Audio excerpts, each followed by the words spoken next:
do I like that? It's easy to figure it out. If I can have you now, then easy's what I'm about.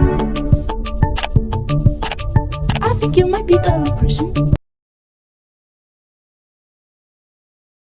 Bismillahirrahmanirrahim. Assalamualaikum warahmatullahi wabarakatuh. Pada hari ini saya Nurul Auni Azimah binti Ahmad Jamil bersama rakan seperjuangan saya Zurin Halkish binti Muhammad Hanafi dan Nurul Fatihah binti Rasidan dari Unit Pengajian Islam Institut Pendidikan Guru Kampus Temanggung Ibrahim akan membentangkan berkenaan dengan kapasiti pedagogi pembelajaran bermakna yang bertajuk COCO Movements. Nama kursus yang telah dilaksanakan secara interdisciplinary yang menggabungkan dua kursus iaitu kursus pengurusan core curriculum MPU 3031 dan kursus permainan MPU 3041.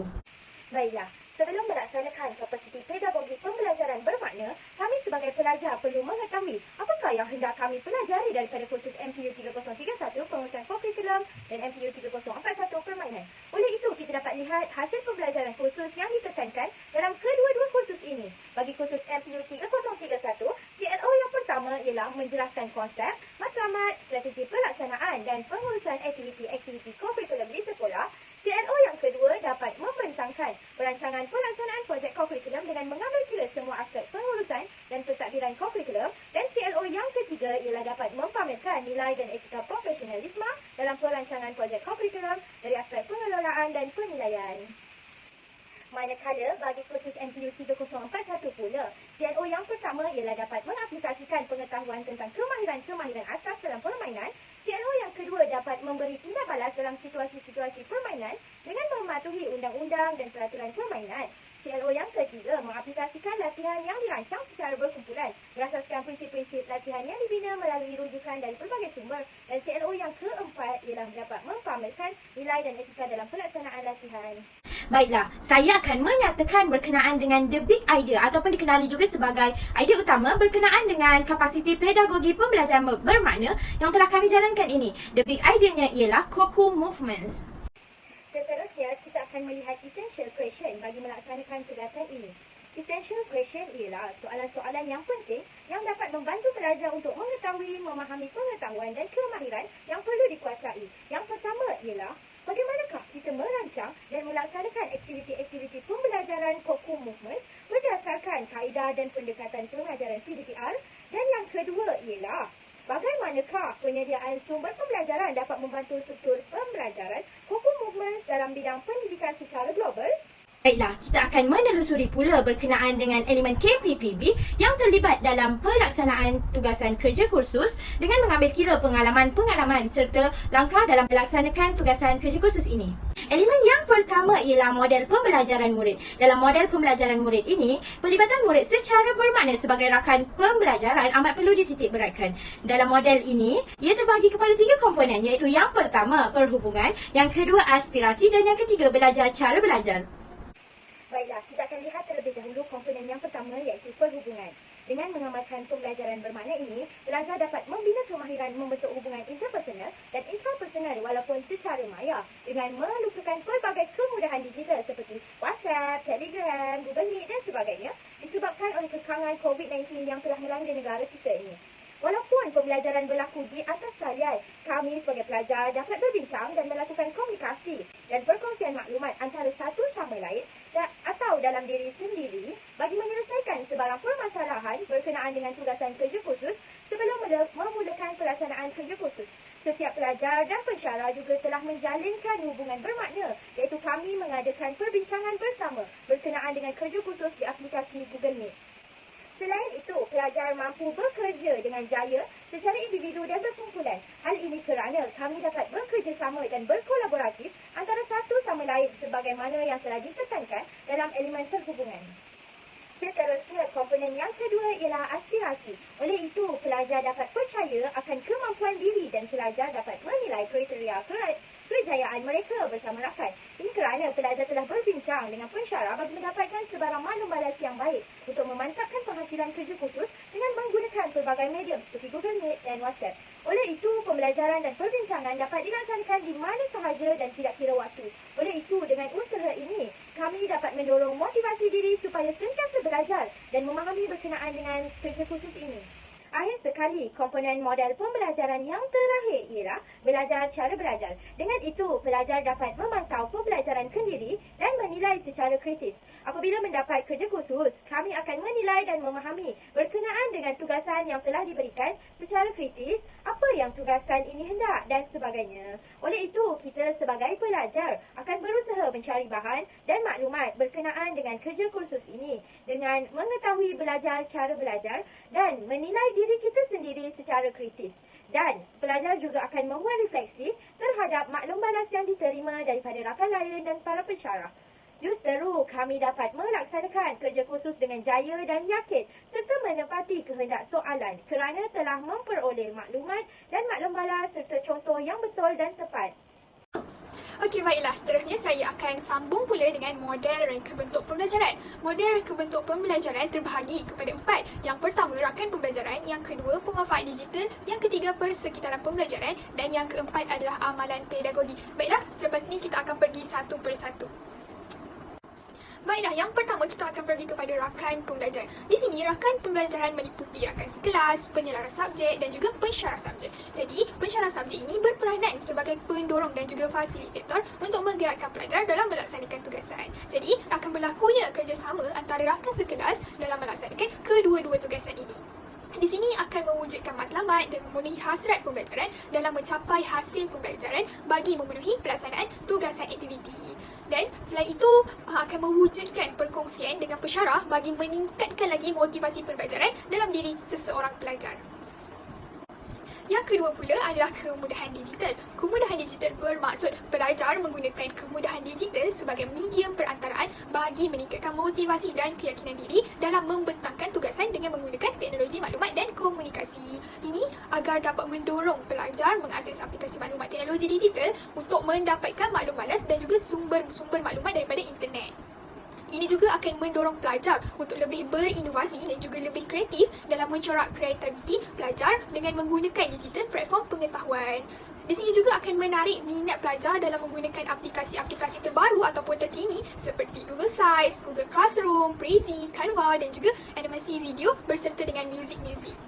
Jadi kami telah menggunakan beberapa platform, antaranya kami ada menggunakan Canva, kami ada menggunakan Google Classroom, Google Sites dan banyak-banyak dan macam-macam lagi. Baiklah, yang seterusnya pula adalah persekitaran pembelajaran. Jadi umum mengetahui bahawa sekarang ni pada zaman pandemik, jadi persekitaran yang kondusif amat penting dan amat digunakan sebagai strategi untuk membina perkongsian terutamanya antara pelajar dan juga keluarga. Ini akan membina suasana dan budaya pembelajaran yang sesuai ketika di dalam rumah. Seperti menyediakan ruang capaian akses dan peralatan ICT bagi menghasilkan idea yang kreatif demi menjana penghasilan tugasan yang baik. Jadi kita dapat lihat dekat sini, sekiranya kita ada ruang capaian internet yang bagus, ada peralatan ICT yang bagus, ini akan memudahkan lagi serta dapat menghasilkan lagi idea-idea yang bernas dalam menghasilkan tugasan ini. Baiklah, yang terakhir pula adalah amalan pedagogi. Amalan pedagogi ini dapat memberi peluang dan juga ruang kepada pelajar untuk membina keyakinan dalam diri pelajar. Ini kita dapat lihat dalam tugasan pembentangan merancang aktiviti permainan kurikulum dalam kursus MPU 3031 dan juga simulasi pengajaran permainan serta dalam melaksanakan dan mengelolakan aktiviti permainan dalam kursus MPU 3041. Di sini akan melibatkan kemahiran berfikir dan dapat menilai tahap kerumitan agar pelajar dapat lebih berkomitmen dalam melaksanakan tugasan. Di sini juga melibatkan pelajar dalam strategi refleksi diri dan pembelajaran terarah. Contohnya, mula-mula pelajar akan merangka, kemudian pelajar akan merancang sehingga pelajar sendiri dapat mengelola aktiviti permainan yang telah dirancang. Seterusnya pula kita akan pergi dan lihat kepada kompetensi global 6C. Baiklah, C yang pertama adalah critical thinking. Critical thinking ini dapat dilihat melalui pembinaan ilmu yang bermakna dan pelajar dapat membina pengetahuan pada peringkat asas iaitu interpretasi, analisis, sintesis dan juga penilaian umum. Selain itu, pelajar juga sangat mahir dalam membuat penaklukan dan mempunyai daya pemikiran yang kritis dan yang mantap dalam membina pengetahuan yang bermakna. Di sini kita dapat lihat dalam kerja khusus iaitu kebolehan mengembang dan memperbaiki kemahiran berfikir seperti menjelaskan, menganalisis dan menilai perbincangan. Dan ini juga dapat dilihat ketika kami boleh buat kebolehan membuat keputusan berdasarkan bukti-bukti yang kukuh. C yang kedua pula adalah creativity. Aktiviti ini memiliki perspektif menggunakan elemen digital untuk berkomunikasi semasa proses PDP serta dapat menyampaikan mesej agar terkesan di minda audien. Di sini pemanfaat digital yang telah kami gunakan adalah Google Classroom, Google Site dan juga video. C yang ketiga pula adalah communication, iaitu komunikasi. Berkomunikasi dengan berkesan dengan pelbagai gaya, pelbagai mod dan penggunaan digital dengan efektif bagi meningkatkan lagi kecekapan dan kualiti komunikasi dalam proses PDP dan juga audit. Okey, di sini kita dapat lihat dalam tugasan kami iaitu pembentangan. Di sini kebolehan membuat pembentangan secara jelas dengan penuh keyakinan dan bersesuaian dengan tahap pendengar. C yang keempat pula adalah karakter. Karakter ini pelajar dapat mempraktikkan pembelajaran bermakna dengan memiliki sifat-sifat seperti kegigihan, ketabahan, daya tahan dan keupayaan untuk menjadikan pembelajaran ini sebagai sebahagian daripada kehidupan kami. Di sini kita dapat lihat dengan adanya kerja khusus itu iaitu dengan adanya kebolehan mengamalkan sikap beretika di samping mempunyai rasa bertanggungjawab terhadap masyarakat dan selain itu kebolehan menganalisis dan membuat keputusan dalam menyelesaikan masalah berkaitan dengan etika. C yang kelima pula adalah citizenship. Citizenship ini maksud memikirkan pemikiran global, mempertimbangkan isu-isu global berdasarkan pemahaman yang mendalam tentang nilai-nilai dan pandangan dunia yang pelbagai serta melalui minat dan juga keupayaan yang tulen bagi menyelesaikan suatu masalah serta memberi kesan kepada kelestarian manusia dan juga alam sekitar. Elemen citizenship ini dapat diterap melalui adanya kebolehan mencari dan mengurus maklumat yang relevan daripada pelbagai sumber, bukannya daripada peringkat IPG saja tapi peringkat luar juga, peringkat global. Yang terakhir adalah collaboration. Di sini saling bergantung dan bersinergi dalam kumpulan. Jadi dengan adanya kerja berkumpulan, kami perlu bersinergi dalam berkumpulan dengan kemahiran interpersonal dan pasukan yang tinggi seperti pengurusan dinamika kumpulan, saling belajar dan menyumbang kepada ahli kumpulan. Kita dapat lihat dengan collaboration ini dengan adanya kemahiran kerja berpasukan. Elemen ini diterap dengan adanya kebolehan memahami dan mengambil peranan bersilih ganti antara ketua kumpulan dan juga ahli kumpulan. Baiklah, kita pergi pula kepada model kerangka kerja 3E. Apa itu 3E? Yang pertama engagement, yang kedua enhancement dan yang ketiga extension. Kita lihat satu persatu. Baiklah, yang pertama adalah engagement. Apa ini maksudnya engagement? Engagement ini pelajar mendapat bimbingan dan juga dorongan daripada para pesyarah dan juga rakan-rakan dalam berkongsi dan membincangkan proses pembelajaran. Jadi sepanjang kami melaksanakan kerja khusus ini, kami banyak mendapat bimbingan, kami mendapat banyak tunjuk ajar daripada rakan-rakan dan juga para pesyarah terutamanya. Yang kedua adalah enhancement. Enhancement ni pelajar menggunakan alat teknologi bagi menunjukkan, bagi mengaplikasikan, membangunkan penyampaian dan kefahaman berkaitan dengan tugasan yang perlu kami lakukan. Jadi kami menjelajah, mencari sumber maklumat sebagai medium perantaraan untuk kami faham, kami lebih jelas terhadap kerja khusus yang perlu kami buat. Jadi kami adalah menggunakan YouTube sebagai rujukan, menggunakan medium Google Meet untuk berbincang dengan rakan-rakan dan juga pesyarah, dan ada juga menggunakan laman-laman web dan banyak lagi kami gunakan. Dan yang ketiga adalah extension. Extension pula pelajar iaitu kami mengumpul data, menyelidik secara mendalam melalui pihak luar. Jadi semasa kami PBS, kami ada mengumpul maklumat berkaitan dengan kertas kerja yang ingin kami buat, mengambil contoh kertas kerja daripada sekolah tersebut. Jadi kami gunakan kumpul data, kami selidik melalui pihak luar. Baiklah, kita lihat kepada model 3R iaitu regard, relevance dan juga relationship.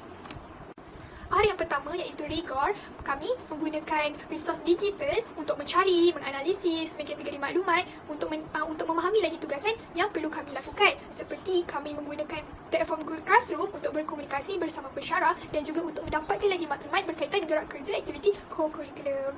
R yang kedua adalah relevance. Relevance pula pelajar membuat perbandingan dari segi fasa-fasa kemahiran permainan dan perancangan melaksanakan pengurusan co-curriculum di negara Malaysia, di luar negara melalui medium YouTube. Di sini kami dapat membandingkan lagi persekitaran, dapat membandingkan pengelolaan aktiviti gerak kerja kurikulum dengan pengalaman yang sebenar. Jadi kami sebelum ni tiada pengalaman melaksanakan pengelolaan, jadi kami lihat melalui YouTube untuk kami lebih faham situasi sebenar satu pengelolaan itu. Yang ketiga pula adalah relationship. Melalui model reka bentuk pembelajaran, guru memainkan peranan dengan membimbing, memberi tunjuk ajar. Guru di sini maksud pesyarah membimbing kami, memberi tunjuk ajar melalui perundingan dan hubungan yang positif. Peranan pesyarah dapat dilihat melalui perkongsian bahan rujukan dan sumber-sumber maklumat. Jadi pesyarah sangat membimbing kami, memberi kami contoh, mengongsikan beberapa bahan rujukan dalam kami melaksanakan tugasan. Baiklah, kita lihat kepada model 3R, iaitu Rigor, Relevance dan juga Relationship. R yang pertama iaitu Rigor, kami menggunakan resource digital untuk mencari, menganalisis, mengkategori maklumat untuk memahami lagi tugasan yang perlu kami lakukan. Seperti kami menggunakan platform Google Classroom untuk berkomunikasi bersama pensyarah dan juga untuk mendapatkan lagi maklumat berkaitan gerak kerja aktiviti co-curriculum. R yang kedua adalah Relevance. Relevance pula belajar membuat perbandingan dari segi fasa-fasa kemahiran permainan dan perancangan melaksanakan pengurusan co-curriculum di negara Malaysia, di luar negara melalui medium YouTube. Di sini kami dapat membandingkan lagi persekitaran, dapat membandingkan pengelolaan aktiviti gerak kerja kurikulum dengan pengalaman yang sebenar. Jadi kami sebelum ni tiada pengalaman melaksanakan pengelolaan, jadi kami lihat melalui YouTube untuk kami lebih faham situasi sebenar suatu pengelolaan itu. Yang ketiga pula adalah Relationship. Melalui model reka bentuk pembelajaran, guru memainkan peranan dengan membimbing, memberi tunjuk ajar. Guru di sini maksud pensyarah membimbing kami, memberi tunjuk ajar melalui perundingan dan hubungan yang positif. Peranan pensyarah dapat dilihat melalui perkongsian bahan rujukan dan sumber-sumber maklumat. Jadi pensyarah sangat membimbing kami, memberi kami contoh, mengongsikan beberapa bahan rujukan dalam kami melaksanakan tugasan. Baiklah, saya akan teruskan pula kepada pengetahuan baru yang diperoleh melalui pelaksanaan KPPB, iaitu Kapasiti Pedagogi Pembelajaran Bermakna. Baiklah, pengetahuan baru yang pertama ialah melalui pelaksanaan KPPB, pelajar dapat memahami dengan lebih mendalam konsep, matlamat, strategi pelaksanaan dan pengurusan gerak kerja co-curriculum. Baiklah, pengetahuan baru yang kedua ialah pelajar dapat mengetahui cara untuk mengelola program-program seperti program sukan dengan lebih teratur dan kemas. Hal ini kerana dalam subjek pengurusan co-curriculum, pelajar telah didedahkan tentang cara untuk menyiapkan kertas kerja, apa yang perlu ada dalam kertas kerja, surat-surat yang perlu ada dalam kertas kerja. Manakala dalam subjek permainan pula, pelajar didedahkan dengan cara untuk bermain dengan betul, cara untuk bermain mengikut peraturan dan mengikut undang-undang. Maka apabila berlaku gabung jalin ataupun penggabungan antara kedua-dua subjek ini, maka pelajar secara automatik pelajar akan dapat mengelolakan suatu program seperti program sukan dengan lebih teratur dan kemas, kerana pelajar telah tahu cara untuk membuat kertas kerja dan pelajar juga tahu cara untuk kita kelolakan sesuatu ataupun suatu program sukan tersebut. Okey, baiklah, pengetahuan baru yang ketiga ialah pelajar dapat mengetahui tentang sesuatu kursus dengan lebih mendalam dan menarik kerana dapat mencari perhubungan antara satu subjek dengan subjek yang lain. Seperti yang saya telah katakan tadi, apabila kita telah tahu cara untuk menyiapkan kertas kerja, kita juga telah tahu cara untuk peraturan permainan. Jadi sesuatu program ataupun sesuatu program sukan itu akan dapat dilaksanakan dengan lebih cemerlang pada masa akan datang apabila kita menjadi seorang guru nanti, kerana kita telah ada kedua-dua asas tersebut. Baiklah, saya akan teruskan pula kepada cabaran yang saya hadapi semasa pelaksanaan KPPB, iaitu Kapasiti Pedagogi Pembelajaran Bermakna. Baiklah, cabaran yang pertama ialah berlaku masalah capaian internet kerana tidak semua kawasan mempunyai capaian internet yang memuaskan. Malah ada kawasan yang langsung tidak mempunyai jaringan internet yang membuatkan sukar untuk kami mencari bahan-bahan, sukar untuk kami mencari bahan rujukan untuk memperkembangkan lagi idea-idea kami. Okey, cabaran yang kedua ialah kekreativian yang sangat tinggi diperlukan oleh pelajar untuk menghasilkan kerja kursus yang mempunyai unsur gabungan antara kedua subjek ini. Maka ia membuatkan kami perlu memikir dengan lebih lama agar dapat mengeluarkan idea-idea yang lebih bernas dan lebih bermakna untuk disampaikan. Yang ketiga ialah sukar ataupun susah untuk melaksanakan perbincangan sewaktu pandemik COVID-19 kerana ada yang tidak dapat pulang ke kampus kerana penularan wabak dan membuatkan penyampaian ilmu dan idea bersama ahli kumpulan tidak begitu berkesan. Apabila kita melaksanakan perbincangan secara maya ataupun online tidak bersemuka, maka ada pihak yang mungkin mempunyai masalah rangkaian internet, ada pihak yang tidak mahu memberi kerjasama. Jadi penyampaian ilmu ataupun idea itu menjadi tidak begitu berkesan. Dan cabaran yang keempat yang saya hadapi ialah kerjasama kumpulan sangat diperlukan untuk menghasilkan idea-idea yang lebih tersusun dan lebih bernas. Seperti yang saya cakap tadi, apabila melaksanakan kerja kumpulan, penting untuk kita memberi kerjasama antara ahli kumpulan. Jika ada ahli kumpulan yang tidak mahu memberi kerjasama, mengambil sambil lewa, maka kerja ataupun hasil yang dihasilkan itu tidak begitu memuaskan. Baiklah, saya akan teruskan pula kepada faedah yang diperoleh melalui pelaksanaan KPPB, iaitu Kapasiti Pedagogi Pembelajaran Bermakna. Yang pertama ialah pelajar dapat meneroka kreativiti dan menggunakan pengetahuan dan kemahiran ke tahap yang lebih luas. Baiklah, yang kedua ialah mudah untuk mengaplikasikan ilmu baru ini sewaktu di sekolah nanti kerana telah mengetahui dengan lebih mendalam cara pelaksanaan sesuatu program. Sebagai contoh, apabila kita melaksanakan, sebagai contoh kami telah melaksanakan mini carnival yang mana kami sendiri yang akan mengelolakan carnival tersebut. Jadi apabila kita telah terbiasa mengelolakan sesuatu majlis seperti majlis sukan, program sukan, tidak akan berlaku masalah apabila kita mula mengajar di sekolah nanti, kerana kita telah mempunyai pengetahuan sedia ada untuk melaksanakan program-program seperti program sukan. Baiklah, yang ketiga ialah pelajar juga dapat mengamalkan sikap beretika di samping mempunyai rasa tanggungjawab terhadap komuniti dalam aspek pengelolaan dan penilaian. Jadi apabila kita mengelolakan suatu majlis, secara automatik akan mempunyai rasa tanggungjawab yang besar dalam diri dan etika yang tinggi dalam diri untuk memastikan program tersebut berjalan dengan lebih lancar, dengan lebih tersusun. Okey, baiklah. Faedah yang keempat ialah pelajar dapat membina dan mengembangkan pengetahuan tentang pengurusan kurikulum dan fasa kemahiran permainan melalui tugasan khusus. Jadi melalui tugasan ni, mungkin sebelum ini kita hanya mengetahui peraturan asas tentang badminton, tapi apabila kita mempelajari dengan lebih mendalam, kita dapat mengetahui peraturan-peraturan yang lebih dalam tentang dalam permainan badminton. Okey, faedah yang kelima ialah berlaku penjimatan masa apabila KPPB dilaksanakan. Seperti mana yang kita tahu, kesemua pelajar, terutamanya pelajar IPG, mempunyai masalah masa kerana tugasannya agak banyak. Jadi apabila berlaku penggabungan antara subjek ini, maka pelajar akan lebih hal ini akan memberi kelebihan kepada pelajar kerana dapat menjimatkan masa pelajar di samping menghasilkan hasil kerja yang lebih kreatif, hasil kerja yang lebih bermakna. Baiklah, saya teruskan kepada penambahbaikan yang boleh kita lakukan pada masa akan datang. Yang pertama ialah membuat persediaan lebih awal berkaitan pelaksanaan PKKB yang akan dilaksanakan oleh pelajar. Jadi pelajar seharusnya membuat persediaan lebih awal, jangan membuat kerja pada akhir waktu. Perlu buat persediaan awal. Hal ini kerana pelajar perlu mengembangkan kekreativitian yang ada dalam diri mereka. Mereka perlu berfikir dengan lebih luas supaya idea itu dapat dikembangkan lagi dengan lebih luas. Jadi yang kedua ialah penambahbaikan yang boleh kita lakukan ialah merujuk kepada individu yang lebih pakar dan arif dalam bidang ini jika berlaku sebarang kekeliruan. Hal ini kerana program PKKB ini merupakan sesuatu yang baru bagi pelajar. Jadi pelajar perlulah rajin bertanya ataupun rajin mencari rujukan yang sahih, seperti bertanya kepada pensyarah jika terdapat sebarang kekeliruan ataupun tidak faham. Jadi pelaksanaan program ini akan menjadi lebih berkesan dan lebih bermakna. Okey, dan penambahbaikan yang ketiga yang boleh kita lakukan ialah pelaksanaan KPPB yang lebih mendalam untuk memantapkan lagi keberkesanannya dalam dunia pendidikan. Jadi program KPPB ini boleh dikaji dengan lebih mendalam dan dilaksanakan dengan lebih mendalam lagi agar program ini dapat memberi keberkesanan yang sangat tinggi dalam dunia pendidikan. Baiklah, itu sahaja daripada kumpulan kami. Sekian, terima kasih.